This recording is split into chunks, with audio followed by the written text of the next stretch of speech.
Rome l'a jadis salué comme un sauveur, un espoir éclatant après des années de ténèbres.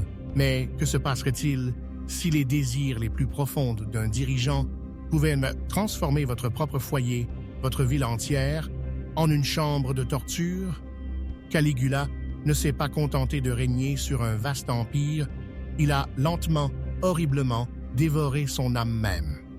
Voici la vérité effroyable de ces pratiques sexuelles secrètes, où les actes les plus intimes sont devenus ses armes les plus mortelles. Comment un homme est-il devenu si complètement tordu, utilisant la perversion et les désirs obscurs pour briser le cœur même de Rome, la mettant à genoux? Quel genre de dirigeant utiliserait de si terribles moyens pour montrer son pouvoir? Avant de plonger plus profondément dans cette sombre histoire, avez-vous déjà ressenti une forte intuition que quelque chose n'allait pas, même sans pouvoir l'expliquer? Partagez vos réflexions sur de tels sentiments dans les commentaires ci-dessous. Et si vous avez soif de découvrir les secrets les plus sombres et les plus troublants de l'histoire, appuyez sur le bouton d'abonnement et aimez cette vidéo dès maintenant. Rejoignez notre voyage pour exposer les vérités cachées qui ont changé le monde à jamais. En l'an 37 après Jésus, le peuple de Rome applaudit bruyamment. Un nouvel empereur était arrivé au pouvoir. Son nom était Caligula. Pendant de nombreuses années avant lui, la ville avait souffert sous un dirigeant cruel. Les gens espéraient la paix. Ils rêvaient d'un avenir meilleur. Ils pensaient que Caligula ramènerait le calme et le bonheur dans leur vie. Mais au lieu de la paix, une horreur attendait. Un nouveau genre de terreur était sur le point de commencer. Ce serait pire que tout ce que l'on aurait pu imaginer. Caligula n'était pas n'importe qui. Il était né dans la famille la plus puissante de Rome. Son père était Germe, Annicus, un célèbre héros de guerre aimé de tous. Les soldats adoraient Caligula depuis qu'il était un petit garçon. Ils lui donnèrent même son surnom, Caligula, qui signifie « petite botte », car il portait de minuscules bottes de soldats. L'Empire romain tout entier le vit grandir. Ils le virent gravir les échelons. Ils s'attendaient à ce qu'il soit un grand leader, tout comme son père. Tout le monde croyait qu'il était l'homme de la situation. Mais en quelques mois seulement, Caligula commença à montrer son vrai visage. C'était un visage que personne n'attendait. C'était un visage de faim. Une faim de sexe, une faim de pouvoir et une faim d'humilier les autres. Il aimait briser toutes les règles. Il aimait aller à l'encontre de toutes les traditions. Rome avait couronné un prédateur, pas un guérisseur. Ils avaient donné un pouvoir immense à un homme qui ne voyait aucune limite. Il commença à utiliser son pouvoir d'une manière qui choqua et terrifia tout le monde. L'espoir qu'ils avaient ressenti se transforma rapidement en une peur profonde. Les acclamations pour un nouvel empereur devinrent bientôt des murmures d'effroi. Que se passerait-il, se demanda tout le monde, quand un homme avec un tel pouvoir divin ne voyait aucune limite?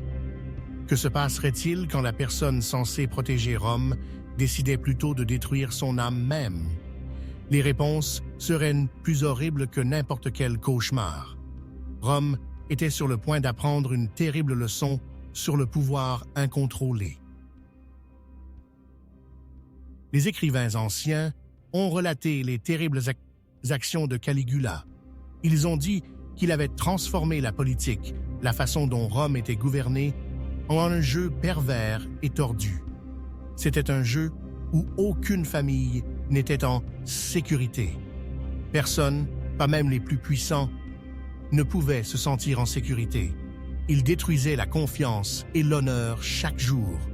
Il sapait les fondations même de la société romaine. Les gens commencèrent à vivre dans une peur constante. Ils s'inquiétaient de ce que Caligula pourrait faire ensuite. Il s'inquiétait de qui il pourrait viser. Son esprit semblait s'être tordu. Il commença à voir tout le monde autour de lui comme de jouets. Il les utilisait pour son propre amusement sombre. Personne n'était à l'abri de son imagination cruelle. Il aimait créer la confusion. Il aimait faire en sorte que les gens se sentent impuissants. C'était plus que de la simple mécanique. C'était une attaque planifiée contre leurs esprits. Il voulait posséder leurs âmes. Rome, une ville bâtie sur l'ordre, commença à s'effondrer. Son cœur même commença à périr. Les gens sentirent une profonde maladie se répandre dans les rues.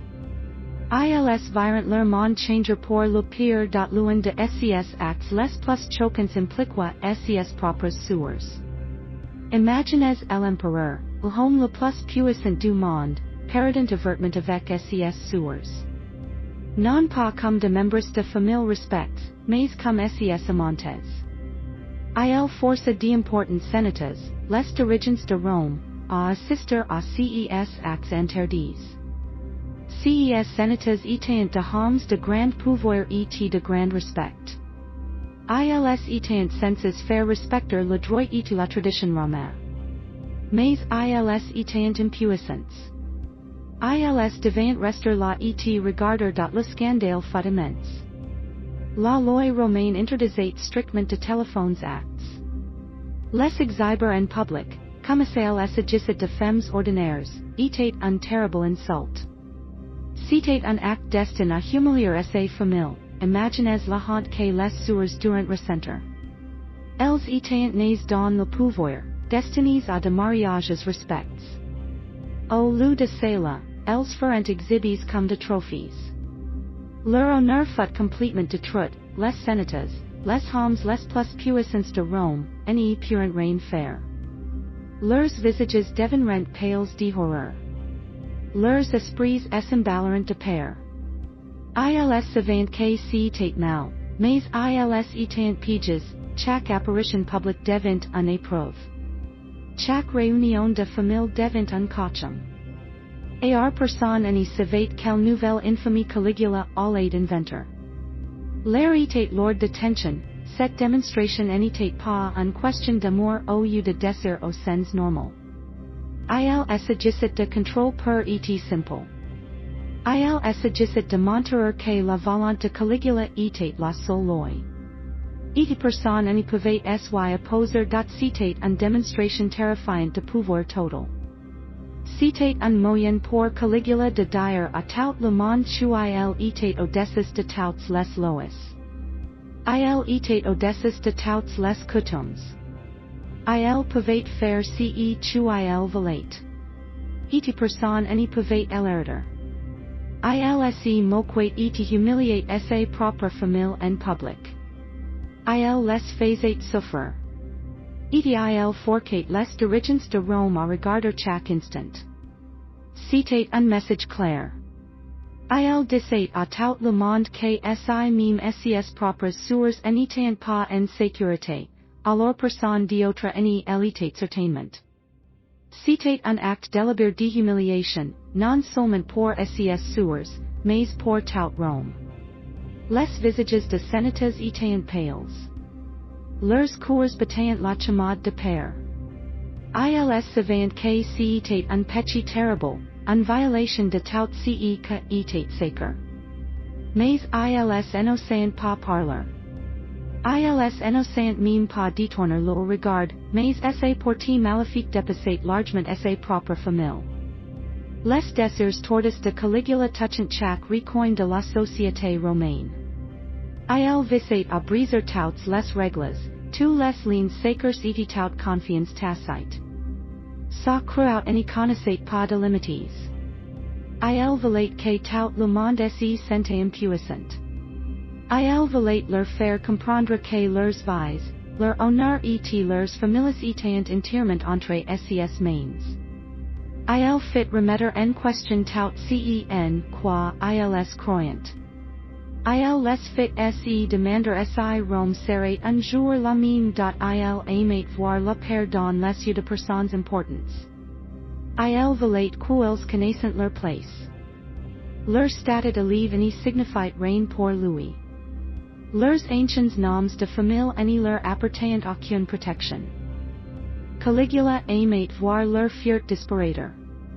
Il regardait leur force se transformer en faiblesse. Cela lui procurait un plaisir sombre de briser leurs volontés. Il aimait les faire s'aginaler. Il savait qu'elle pouvait briser les familles les plus puissantes, le reste de Rome s'ouvrait facilement. Il ciblait les piliers de la société. Il visait à les briser un par un. Caligula rendit un décret terrible. Il dit que les épices nobles, les femmes d'importance hommes romains, pouvaient être prises à ses volontés. Il pouvait envoyer ses gardes chez elles. Il pouvait leur ordonner de venir dans ses appartements privés. Ces femmes étaient ensuite ramenées dans un silence glacial. Aucune explication n'était donnée. Aucun mot n'était prononcé sur ce que s'était passé. Leurs maris, ces puissants hommes romains, devaient s'incliner comme si rien n'y s'était passé. Ils devaient agir comme si leurs épices avaient simplement fait un court voyage. Ils devaient faire semblant que leur honneur n'était pas brisé. Ce décret envoya un frisson de terreur dans chaque foyer noble. Les épices vivaient dans une crainte constante. Elles reditaient le coup à la porte que pouvait arriver à tout moment. Leur liberté était perdue. Les maris, fiers dirigeants romains, furent contraints d'endurer cette honte. Ils devaient faire semblant que leurs épices étaient respectées. Ils devaient agir comme si leur honneur était encore intact. C'était un offre vivant. Le silence autour de ces incidents était glaçant. Il en disait long sur le pouvoir de Caligula. Personne n'osait poser de questions. Personne n'osait offrir de réconfort. Tout le monde avait peur. Cette confiance brisée se répandait comme une maladie. Les familles se sentaient étrangères dans leurs propres maisons. La sainteté du mariage, un pilier de la société romaine, fut complètement brisée.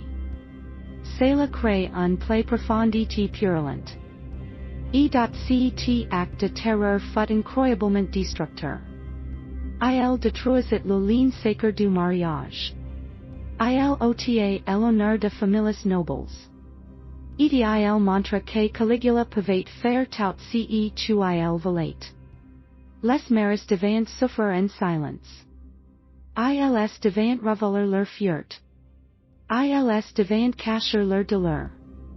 Ils savaient que parler signifiait la mort, non seulement pour eux, mais pour leurs familles entières. Ce silence force était un puissant outil de contrôle pour Caligula. Il faisait que tout le monde se sentait isolé et impuissant. Chaque nuit, les épices se demandaient si elles seraient la prochaine à être convoquées. Les maris vivaient dans une terreur silencieuse, craignant pour leurs proches et l'horreur continue lors de dîners publics. Ceux-ci étaient censés être de grands événements. Ils étaient destinés à ux importance romains pour se rassembler, manger et discuter de affaires de l'État. Mais Caligula transforma ces rassemblements en un autre scène pour ses jeux cruels. Il choisissait de femmes nobles parmi les invités. Il les désignait. Puis Illinois les émanait, souvent juste derrière un rideau ou dans un pièce voisine. Tout le monde dans la salle à manger pouvait voir ce que s'y passait. Ils pouvaient imaginer la peur et la honte que ces femmes ressentaient. L'atmosphère de ces diners changeait complètement. Ce n'était plus de lieu de joie au lieu de discussions sérieuses. Ils devinrent de arènes de la peur. Chaque rire était force, chaque sourire était faux. Les invités regardaient dans un silence paralysé. Ils retenayant leur souffle tandis que Caligula parcourait la pièce du regard. Que quasirait-il ensuite? La vie de que ruinerait-il ce soir? La tension était insupportable, après le retour de femmes, les plaisanteries de Caligula étaient vulgaires et cruels. Il décrivait de détails intimes, forquant les femmes à endurer encore plus de honte. C.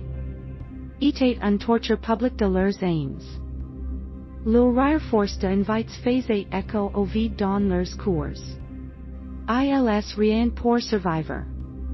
Ils rien pour éviter de devenir la prochaine cible. Leur propre dignité était dépouillée à chaque requément force, après un court instant, les femmes étaient ramenées. Elles étaient forcées de regagner leurs places. Leurs visages étaient pâles. Leurs yeux étaient baissés. Et pousse, Caligula faisait de plaisanteries cruelles à leur sujet devant tous les invités. Il riait. Il se moquait de leur détresse. Il décrivait leurs moments intimes d'une manière tordue et publique. Les autres invités devaient rire avec lui. Ils devaient faire semblant de trouver ses blogs amusantes. S'ils ne le faisaient pas, ils savaient où ils seraient les prochains. Ils savaient où ils subiraient sa choléra. Cela créait une atmosphère de terreur. Personne ne pouvait se détendre. Personne ne pouvait faire confiance à personne. Chaque dîner devenait un siau camar dat il força même la femme d'un officier loyal à la pauser. Cet officier était un homme courageux. Il avait servi Rome fidèlement. Le mariage à Rome était une cérémonie sacrée. C'était un voeu d'amour et d'engagement. Mais Caligula en fit une disgrace publique visible de tout. Il prit la femme d'un homme loyal. Il la fit sienne. Ce n'était pas une question d'amour. C'était une question de pouvoir. C'était une question de montrer qu'il pouvait prendre tout ce qu'il voulait. C'était une question d'accroître l'esprit même de ses serviteurs les plus loyaux. L'officier, comme tant d'autres, fut les complètement humilié. Le nom de sa famille fut deshonor. Sa vie fut ruinée. Il ne put rien faire d'autre que regarder dat il ne s'agissait pas seulement de prendre une femme. Il s'agissait de briser un homme. Il s'agissait de montrer une domination complète. C'était une déclaration publique que Caligula possédait tout et tout le monde dont l'officier, un courageux qui avait combattu pour Rome, n'était plus reine. Sa loyauté signifiait reine. Son honneur lui fut retiré devant tout le monde. Il se tenait là, vide et vaincu dat sa famille fut déshonorée. Le travail de sa vie lui sembla insignifiant. Caligula lui prit sa femme, mais il lui prit aussi son esprit. Il ne lui laissa que l'humiliation et le désespoir dont c'était un message clair à tous les soldats et officiers. Peu importe votre loyauté, peu importe vos sacrifices, vous n'étiez jamais vraiment en sécurité. Votre famille n'était jamais hors de portée de Caligula et son propre palais, le cœur même du pouvoir romain, devant le centre de cette horreur rampante. Le palais de Césars, un lieu sans être un symbole d'autorité divine, un lieu d'honneur et de respect, devant connu dans tout Rome comme un bordel. C'était un lieu de désirs tordes. Des femmes nobles, de femmes de plus hautes familles de Rome, furent forces de servir de étrangers. Elles furent forces de se donner à de hommes qu'elles ne connaissaient pas. Elles furent traitées comme si elles étaient de esclaves. Leurs familles ne purent rien faire pour les protéger. Leur honneur fut bafoué. Leurs vies furent à jamais changées par cette terrible honte dont le palais impérial, un lieu grandiose et sacré, fut transformé en maison de débauche. Ses salles de marbre, jadis symboles de pouvoir, resonant désormais de chocotments de scandale et de douleur. Ce devint un cauchemar vivant, les femmes nobles, de femmes qu'auraient dû être respectées, étant désormais traitées comme des objets. Elles étaient forcées à des actes ignobles. Leurs corps et leurs esprits étaient utilisés pour le plaisir tordu de Caligula. Leurs familles pleurant en silence, les mers mêmes du palais semblant s'imprégner du désespoir. Il devint un lieu de profonde obscurité morale. Personne n'y pouvait parcourir ces colos. IRS sans ressentir le lourd fardeau du péché et de la honte. Les esclaves et les serviteurs du palais souffraient grandement. Ils étaient convoqués par l'empereur pour des actes sombres. Ils étaient forcés de prendre part à ces jeux tordus. Ils savaient que la résistance, même un petit signe de refus d'obéir, signifiait la torture. Cela signifiait une mort lente et douloureuse. Cela signifiait la souffrance pour leur famille entière. Alors, ils obéissaient. Ils faisaient ce qu'on leur disait. Mais leur obéissance signifiait une honte silencieuse. Cela signifiait porter de lourds secrets et une douleur profonde pour le reste de leur vie. Ils vivaient dans une peur constante, ne sachant jamais quand ils seraient appelés, ne sachant jamais quelle nouvelle horreur les attendait. Chaque jour était une lutte pour la survie, non seulement de leur corps, mais de leurs âmes mêmes. Ces innocents, déjà sans liberté, firent face à des horreurs inimaginables. Ils étaient souvent forcés d'assister aux actes dépravés de Caligula. Ils étaient pris dans sa toile maléfique. Ils vivaient dans un état de peur constant. Chaque nouveau jour apportait de nouvelles terreurs. Leur corps et leurs esprits étaient assiégés. Ils ne connaissaient aucune échappatoire aux exigences constantes de l'empereur. Leur silence fut tacheté par la peur. Leur obéissance fut forcée par la douleur. Ils virent des choses terribles se produire. Ils furent forcés d'en faire partie. Ils portaient ces lourds fardeaux dans leur cœur. Ces serviteurs voyaient tout. Ils furent témoins de toute l'étendue de la folie de Caligula. Leurs histoires silencieuses, si elles avaient pu être racontées, auraient choqué le monde. Ils portaient les secrets les plus profonds du palais. Même les vierges vestales, des femmes ayant fait vœu de 30 ans de pureté, furent souillées par Caligula. Ces femmes étaient très respectées. Elles étaient des prêtresses de Vesta, la déesse du foyer et de la maison.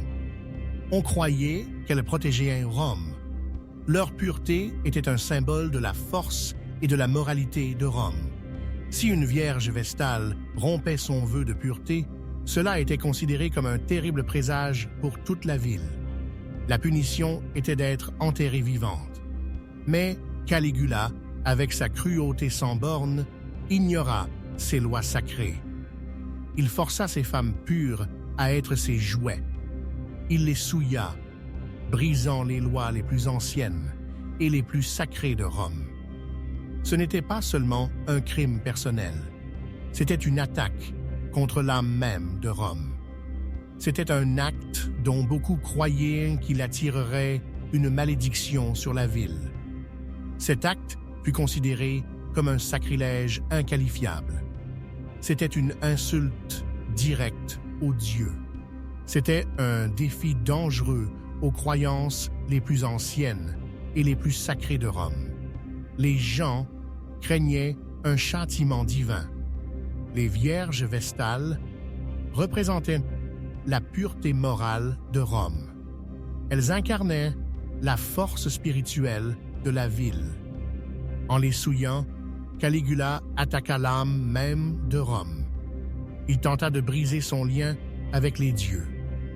L'horreur de cet acte se répandit rapidement. Les gens en chuchotaient à voix basse. Ils s'inquiétaient du mauvais présage que cela pourrait apporter. On avait l'impression que le monde était véritablement bouleversé. Ce n'était pas seulement un crime personnel contre des individus. C'était une déclaration publique de son mépris pour la tradition. Cela montrait son manque total de respect pour tout ce qui était sacré. Il était véritablement un dieu à part entière. Ce n'est pas seulement de l'histoire, c'est un avertissement glaçant. Imaginez votre famille vivant sous un tel dirigeant. Que feriez-vous pour les protéger? Comment trouveriez-vous la force de survivre? Dites-le-moi dans les commentaires ci-dessous. Quelle partie du règne de Caligula vous a le plus choqué? Partagez vos rifles. Science. Comment Rome pouvait-elle survivre à une telle honte et à une telle terreur? Comment une ville bâtie sur l'honneur et la tradition pouvait-elle supporter un tel démantèlement systématique de ses valeurs? La réponse était simple, mais terrible. La peur. La peur paralysait Rome. Gardes, sénateurs et gens du peuple savaient que le silence était la seule façon de vivre. Parler signifiait une mort certaine. Même montrer sa désapprobation pouvait entraîner de terribles conséquences. Alors, ils se taisaient. Ils baissaient la tête. Ils faisaient semblant d'être d'accord avec Caligula. Mais à l'intérieur, leur cœur était rempli de haine et de désespoir. La ville retenait son souffle. Les gens marchaient sur des œufs, craignant chaque ombre. Ils parlaient à voix basse. Ils apprenaient à cacher leurs vrais sentiments.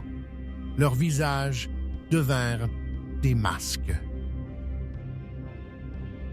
Chaque Romain, du plus haut sénateur au plus humble esclave, comprenait la règle tacite: ne pas offenser Caligula, ne pas le questionner, ne même pas le regarder de travers. La peur était comme un épais brouillard. Elle s'infiltrait dans chaque foyer, elle étouffait chaque conversation. Elle changea la façon dont les gens pensaient, ressentaient et vivaient. Elle transforma Rome en une ville de fantômes. Caligula se déclara Dieu vivant. Il n'était pas seulement l'empereur, il exigeait d'être adoré. Il força des prières de lèvres tremblantes. Les gens devaient faire semblant de l'adorer. Il devait agir comme s'il était vraiment divin. Cela se produisait même pendant qu'il tourmentait ses adorateurs derrière des portes closes. Il le priait en public. Il lui offrait des cadeaux, mais il connaissait la vérité. Il savait que c'était un monstre. Cette hypocrisie ajoutait une autre couche d'horreur. Elle força les gens à vivre un mensonge. Elle les força à abandonner leurs propres croyances. Elle les ils se sentirent encore plus piégés et impuissants. Il érigea des statues de lui-même dans les temples. Il exigea que des sacrifices soient faits en son nom. Il remplaça même les têtes des statues de Dieu célèbres par sa propre effigie. C'était une moquerie de la religion. Les prêtres devaient accomplir des rituels en son honneur. Ils devaient faire semblant qu'il était vraiment divin. Cette adoration forcée était une autre blague cruelle. Elle obligeait les gens à abandonner leur vraie foi pour survivre. Il apparaissait en public vêtu de divers dieux, comme Jupiter ou Apollon. Parfois, il s'habillait même en déesse, comme Vénus. Il aimait semer la confusion et choquer tout le monde. Il se délectait de faire un spectacle de sa propre divinité supposée. Il exigea que son cheval, Incitatus, soit nommé consul. C'était un poste d'un pouvoir immense. C'était une insulte suprême au Sénat romain. Cela montrait son mépris total pour leur autorité. Les traditions de Rome, ce qui faisait la grandeur de Rome, s'effondrèrent lentement sous son regard maléfique. L'honneur familial, la fierté des familles romaines fut détruit. Les vœux de mariage, les promesses sacrées entre mari et femme furent brisées. Toutes ces parties vitales de la vie romaine furent brisées Il interrompait même les mariages. Il entrait dans une cérémonie de mariage. Il réclamait la mariée pour lui-même. Il l'emmenait juste devant son fiancé et sa famille choquée. C'était une autre façon de montrer son pouvoir ultime. C'était une autre façon d'humilier les gens. C'était une autre façon de rappeler à tout le monde qu'il était la seule loi. Il se moquait du Sénat, l'ancien corps du pouvoir romain. Il leur faisait accomplir des tâches ridicules. Il les humiliait publiquement. Il les dépouillait de toute leur dignité. Leur pouvoir était une blague pour lui. Les histoires et coutumes anciennes qui maintenaient Rome, mais ensemble, furent systématiquement démantelées. Il brisa toutes les règles. Il ignora tous les précédents. Il agit uniquement selon ses propres caprices insensés. La famille, l'unité fondamentale de la société romaine, était sous attaque constante. Ses liens étaient affaiblis. Son honneur était terni. Sa vie privée était envahie. Caligula cherchait à détruire tout ce qui était solide. Ses interruptions de mariage étaient particulièrement dévastatrices. Elles étaient un symbole vivant de son pouvoir. Il pouvait tout prendre, même les joies les plus profondes de ses sujets. C'était un voleur de bonheur. Mais même le pouvoir ultime a ses limites. Même le règne le plus terrible doit finalement prendre fin. Peu importe le contrôle qu'un homme détient, il y a toujours ceux qui finiront par se lever. Il y a toujours ceux qui trouveront le courage de riposter. La souffrance de Rome atteignit un point de rupture. La peur et la haine ont couvé trop longtemps. Les gens n'en pouvaient plus. Ils aspiraient à la fin de la terreur. Ils commencèrent à rêver de liberté une fois de plus. Les murmures commencèrent à se faire plus forts. D'abord, c'était de doux chuchotements dans l'obscurité. Puis, ils devinrent des conversations désespérées à huis clos. Le peuple de Rome en avait assez enduré. La peur qui les tenait captifs commença à se fissurer. Un nouveau sentiment commença à émerger. L'espoir désespéré. L'espoir d'une fin. L'espoir de la liberté. L'espoir d'un retour à la raison. L'humiliation constante, les perversions sans fin, la terreur quotidienne, tout atteignit un point de rupture. La ville était une poudrière, prête à exploser. Il ne lui fallait qu'une étincelle. En l'an 41 après JTC, les gardes mêmes, qui jadis avaient été fait appliquer sa luxure, qui avaient dû exécuter ses ordres cruels, tournèrent maintenant leurs poignards contre lui. C'étaient les hommes censés le protéger. Ce sont eux qui avaient vu ses pires actes de près, mais ils avaient aussi souffert. Ils avaient trop vu. Ils en avaient eu assez de sa folie. Le complot contre lui grandit en secret. Beaucoup de gens y étaient impliqués. Ils planifièrent leur action avec soin. Ils savaient que c'était leur seule chance. Le complot était secret, fomenté par un groupe de gardes mécontents. Ils étaient dirigés par Cassius Chaerea, un tribun de la garde prétorienne. Il avait été maintes fois raillé par Caligula.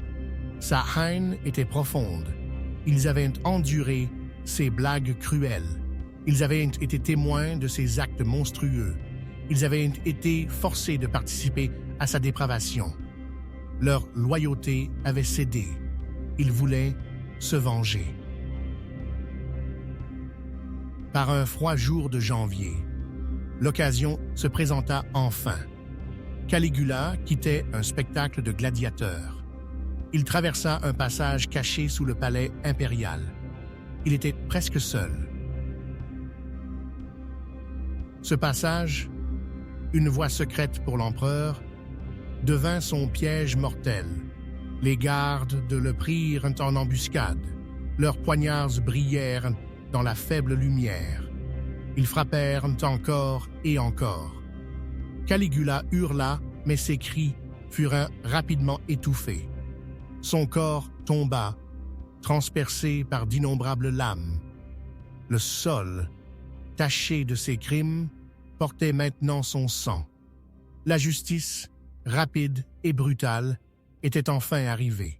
Son épouse et sa jeune fille furent également tuées. Ce n'était pas seulement un assassinat, c'était un acte désespéré de libération. C'était un cri pour la fin du cauchemar. Son épouse, Caesonia, et leur jeune fille, Julia Drusilla, furent également assassinés. Les conspirateurs craignaient que des membres de sa famille survivants ne cherchent à se venger. Ils voulaient effacer complètement sa lignée. Caligula mourut, mais son regni lysa de profondes cicatrices sur Rome. So n'était pas seulement de cicatrices physiques. C'étaient de cicatrices sur les cours et les esprits de gens. C'étaient de cicatrices sur le tissu même de la société.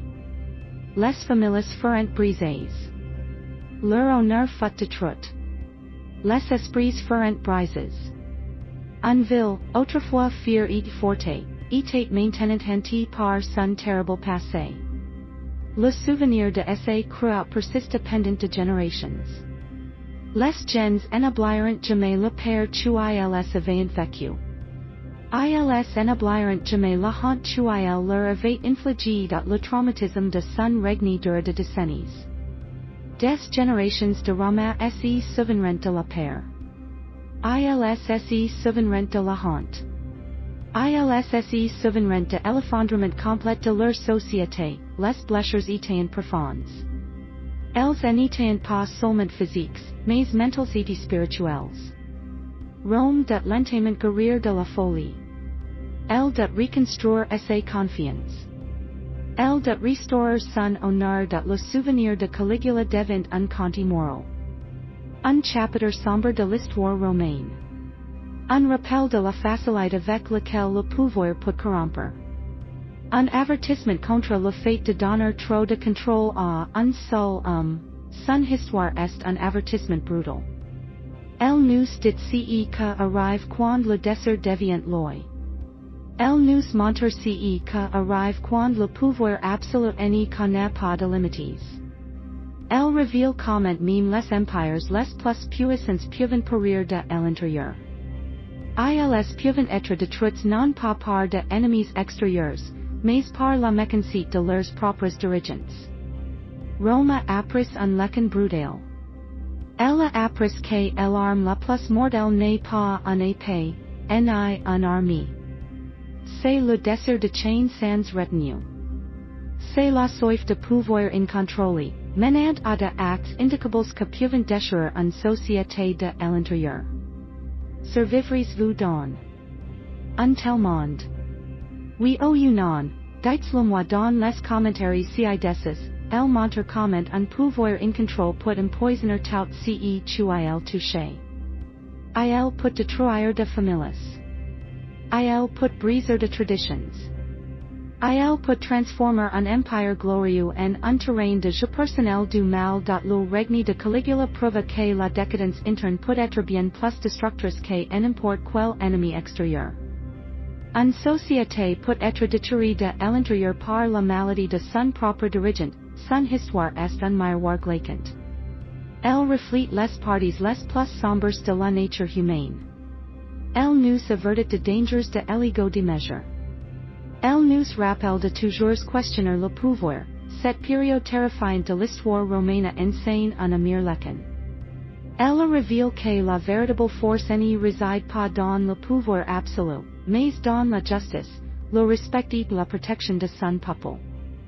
Rome a appris que même l'empire le plus puissant pouvait être mis à genoux par les désirs monstrueux d'un seul homme. Ce n'est pas seulement un règne de terreur, une époque de peur et de cruauté. Ce fut une perversion complète du pouvoir. Ce fut une utilisation tordue de l'autorité que changeait Rome pour toujours. Si cette histoire choquante vous a ouvert les yeux, elle vous a fait réfléchir, Alors s'il vous plaît, aidez-moi à atteindre 1000 abonnés en cliquant sur le bouton d'abonnement des maintenant. Et dites-moi dans les commentaires quel scandale royal, quel sombre secret d'un roi ou d'une reine, vous voulez que nous découvrions ensuite. Votre soutien nous aide à mettre en lumière ces histoires oubliées.